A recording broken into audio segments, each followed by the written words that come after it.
Hello, good morning student class 4।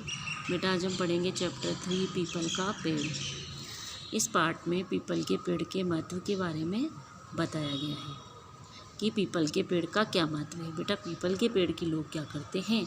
पूजा करते हैं। पृथ्वी का कल्पवृक्ष कहलाने के कारण पीपल हमारे देश में पूजनीय है। क्या है? पूजनीय है, इसे पूजा जाता है। यह वृक्ष पर्यावरण का सबसे बड़ा रक्षक माना जाता है और इसका संस्कृत में क्या नाम है? अदाश्व। यह अग्नि व बल का प्रतीक है। ये किसका प्रतीक है? अग्नि व बल का प्रतीक है।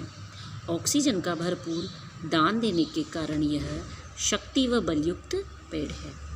इसके फलों को पिंपल कहते हैं और इसके फल खाने के कारण विद्वानों का एक वर्ग पीपलाद कहलाया, जो वेदों का अध्ययन करने वाले मेधावी पुरुष थे। क्या थे?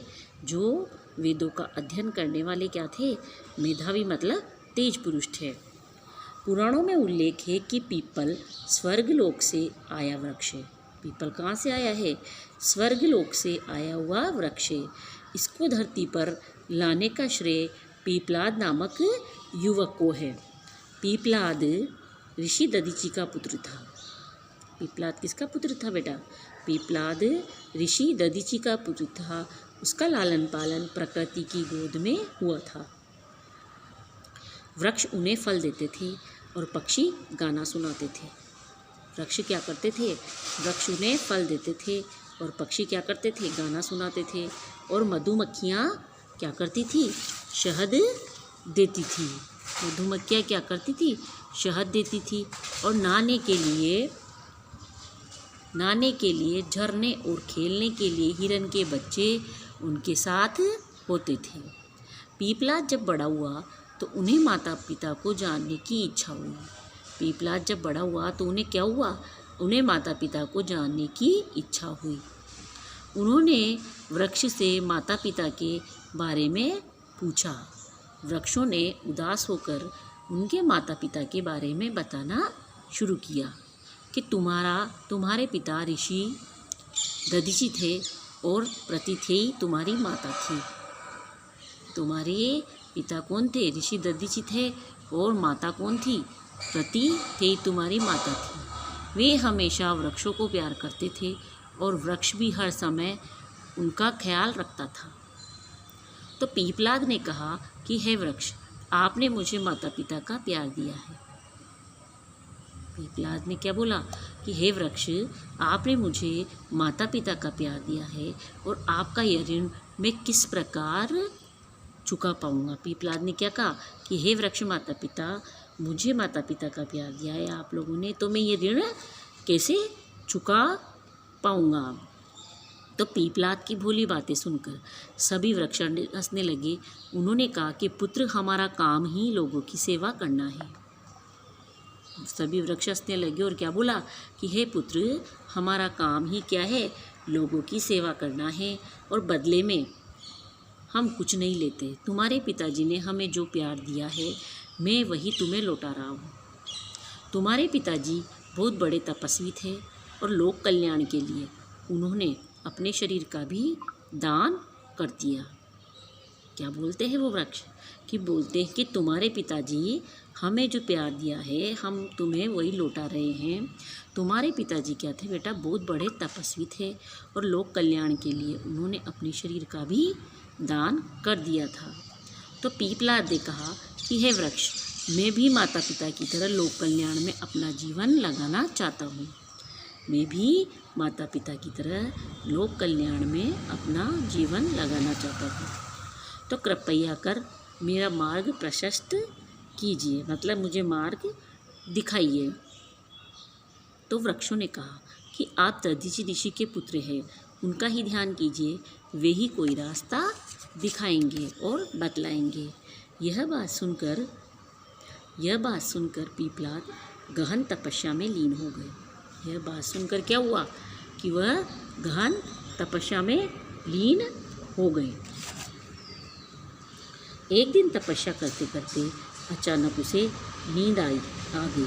उसने देखा एक दिव्य विमान से उसके माता पिता उतर रहे हैं। पीपलाद उनके चरणों पर गिर पड़ा।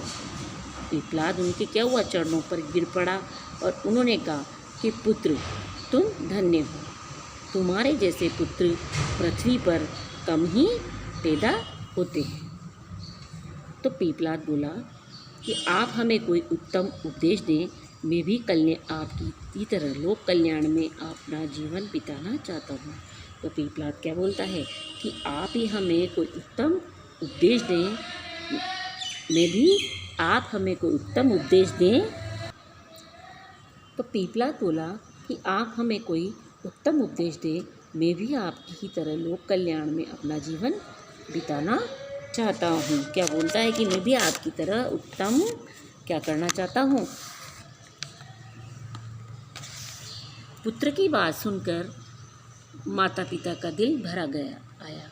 उन्होंने कहा कि बेटा, विश्व कल्याण के लिए अधिक से अधिक वृक्ष लगाओ। विश्व कल्याण के लिए क्या करो, अधिक से अधिक क्या करो, वृक्ष लगाओ।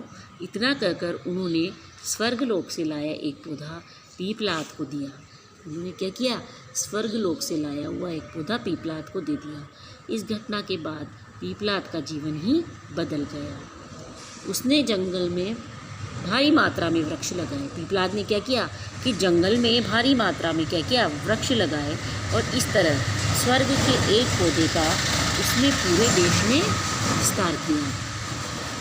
यह वृक्ष पीपलाद द्वारा लगाया गया था, इसीलिए इसका नाम पीपल पड़ा।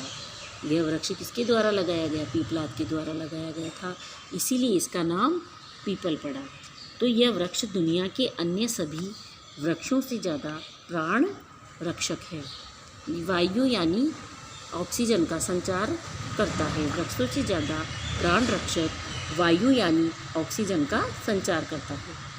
पीपल का वृक्ष प्राणी मात्र के रोग को दूर भगाने वाला है।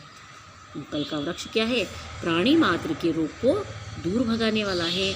और मार्गों में स्थित कुएं पर पीपल लगाने का विधान इसलिए था कि पीपल के पत्ते, फल, टहनी तथा जड़ कुएं के पानी से किसी न किसी प्रकार स्पर्श करे तो इस पानी से स्नान करने से यात्री रास्ते की थकान मिटाते थे। यात्रा के दौरान यदि दूषित पानी पीने से पीलिया रोग होता है, यात्रा के दौरान यदि दूषित पानी पीने से पीलिया रोग होता था तो इस पानी के पीने से वह दूर हो जाता था। तो इस पानी के पीने से क्या हो जाता था, वह दूर हो जाता था। पीपल का वृक्ष वायुमंडल की विषैली गैसों को अवशोषित कर वायुमंडल को क्या करता है, शुद्ध करता है। वायुमंडल को शुद्ध करता है और हिंदू लोग इन्हें भगवान मानकर पूजा करते हैं। हिंदू लोग क्या करते हैं, भगवान मान कर के इसकी पूजा करते हैं। तो बेटा, इस चैप्टर से हमें क्या शिक्षा मिलती है कि हमें वृक्षों की रक्षा करनी चाहिए और अधिक से अधिक पेड़ पौधे लगाने चाहिए। पेड़ पौधों से हमें बहुत सारी चीज़ें प्राप्त होती है, उनसे फल प्राप्त होते हैं, कई तरह की दवाइयाँ प्राप्त होती है।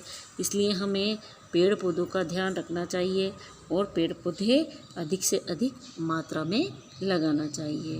बेटा, अब हम आगे पढ़ेंगे, आगे करेंगे नेक्स्ट वीडियो में इसके क्वेश्चन आंसर। तो ओके बेटा, आपको ये चैप्टर रीड करना है। Thank you.